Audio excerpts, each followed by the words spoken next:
All right, welcome to today's Explainer. We're taking something you probably think of as just a simple, cozy morning meal, and, well, we're going to treat it with the absolute, deadpan scientific seriousness it actually deserves.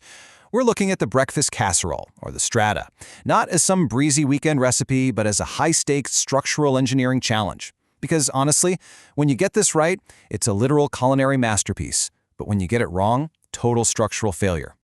So, what exactly is a strata? At its core, it's essentially a structurally sound, bread-based savory pudding. And notice I said bread-based. That part is everything. See, when you replace a standard potato hash brown base with bread, you are completely altering the thermodynamics and hydration mechanics of the entire dish.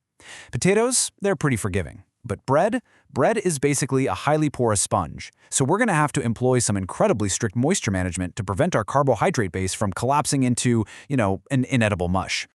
Okay, let's dive right into this. Here is the strict laboratory operating procedure we'll be following today.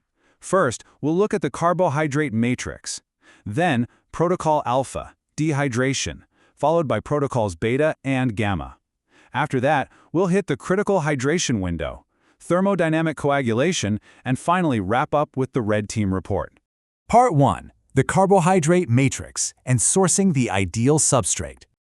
Since bread acts like a porous sponge, we have a very strict rule here. Absolutely avoid fresh bread. If you mishandle this, the bread is either going to dissolve entirely into a gross paste, or it'll stay bone dry in the center while just floating in scrambled eggs. Fresh bread simply has way too much inherent cellular moisture to absorb the egg custard we're going to add later. There's literally no room left in there to take on liquid. Because of this, you absolutely require dense crumb varieties. We're talking French bread, a really sturdy sourdough, or a rich brioche. The denser the crumb, the better it holds its architecture under extreme hydration. Moving on to Part 2, Protocol Alpha, Artificial Moisture Extraction. So here are your precise parameters for Protocol Alpha. You're going to take one 14 to 16 ounce loaf of that dense bread we just talked about and cut it into uniform 1-inch geometric cubes. And yes, uniformity is absolutely key for even hydration later on. Next, spread those cubes out on a baking sheet and bake them at 250 degrees Fahrenheit, that's 120 degrees Celsius, for about 15 to 20 minutes. Now the goal here is crucial. When they come out, those cubes should feel dry to the touch, but they must not be browned or toasted. Remember, we're just extracting moisture here. We are not trying to initiate a Maillard browning reaction. Section 3. Protocols beta and gamma. This is where we prep the proteins, oleums, and emulsions. Protocol beta kicks off with our protein. You're going to brown 1 pound of bulk breakfast sausage in a skillet over medium-high heat. And guys, this brilliantly illustrates one of the biggest pitfalls in strata engineering, lipid management. Pork sausage renders a massive volume of liquid lipids, or, grease. You absolutely must drain off 80% of those rendered lipids. Seriously, if you skip this step, all that fat is going to sink and you'll end up with a greasy, unappetizing layer right at the bottom of your dish. Just keep the remaining 20% in the pan. Now you might be wondering why we're keeping that 20% residual fat. Well, it's for a very specific reason. You're going to use it to sauté your allium mixture. Toss 1 cup of diced onions and a half cup of diced bell peppers directly into that leftover sausage fat. You want to cook them until they soften up and release all their natural sugars. This right here is what builds the foundational flavor profile of the entire dish. All right, let's jump to Protocol Gamma, the custard emulsion.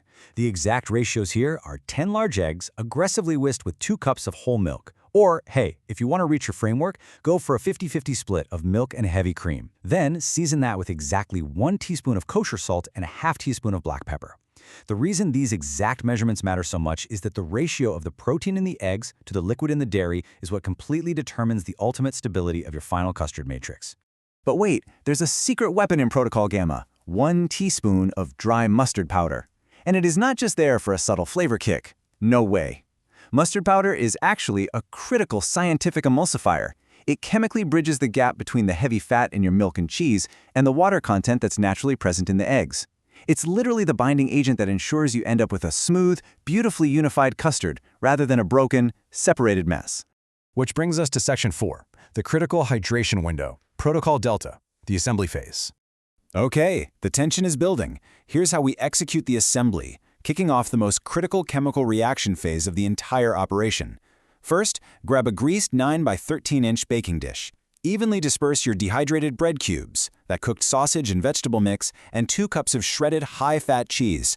Sharp cheddar or Gruyere definitely work best here. Give all of that a gentle toss. Step 2.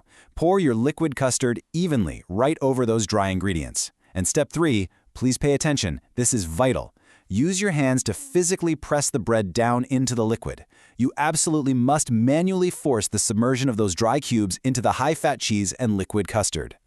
Now here is the real make-or-break moment. You do not bake this immediately. Actually, scratch that. You can't even think about baking it yet. You must cover the dish tightly and put it in the refrigerator. 1 hour is the absolute minimum rest phase, but 8 to 12 hours, like leaving it overnight, is the optimal prolonged rest duration. Why? Well, because those starch granules require a prolonged duration to physically absorb the heavy proteins and lipids deep into their core. If you rush this, all that liquid just stays on the outside. Section 5. Thermodynamic coagulation. Protocol Epsilon, the bake. So your overarching thermal instructions are straightforward, but they're incredibly strict. Preheat your oven to 350 degrees Fahrenheit or 175 degrees Celsius. You're going to bake the casserole uncovered for about 45 to 55 minutes. What you're visually looking for here is for the center of the dish to puff up, which tells us that the thermal energy has successfully penetrated the core. But we don't just rely on visuals alone. 160. That is the exact internal temperature threshold in degrees Fahrenheit that you absolutely must reach. You need to insert an instant read thermometer right into the exact geometric center of the dish, and it has to register exactly 160 degrees. Let's look at why that specific number is so critical. 160 degrees Fahrenheit is the precise thermal threshold where the oval albumin proteins in the eggs fully coagulate. If you pull it too early, well, it's raw. But if you let it get too hot, you trigger a massive failure state called syneresis. Syneresis is basically a catastrophic culinary event where overcoagulated egg proteins squeeze out all their moisture. The result? A sad pool of weeping liquid at the bottom of your dish. 160 degrees is the absolute sweet spot to prevent this from happening. Once you hit 160 degrees and pull it out of the oven, there's just one final requirement. You've got to rest the strata for 10 minutes before slicing into it. This allows all that volatile internal steam to redistribute and settle down. It ensures maximum structural integrity so you can actually serve perfect, clean slices to fuel those morning metabolic demands. Finally, Section 6, the Red Team Report. Counter-analysis and failure states. First up, we have to completely demolish a very common online myth. Let's go ahead and call it the no-rest fallacy.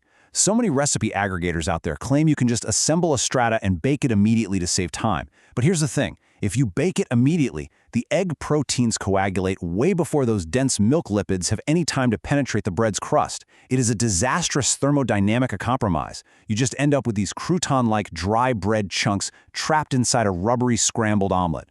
Compare that to the thermodynamic ideal we achieve through our strict protocols, a perfectly sliceable, unified custardy pudding. We also need to do a quick structural analysis of the recipe itself. The whole framework of a traditional strata relies heavily on massive amounts of dairy and gluten-heavy bread. Because of this structural reality, it's virtually impossible to align this specific set of thermodynamic reactions with modern hyper-restrictive diets exactly as it's written. Which leads me to a final thought, and honestly, a bit of a challenge for you. Given the strict thermodynamics of moisture extraction, lipid management, and protein coagulation we just went over, how would you totally re-engineer the structural framework to fit keto, paleo, or gluten-free protocols? I mean, what substrate would replace the bread sponge, and how in the world would you manage the hydration window? Think about it and let that question simmer until next time.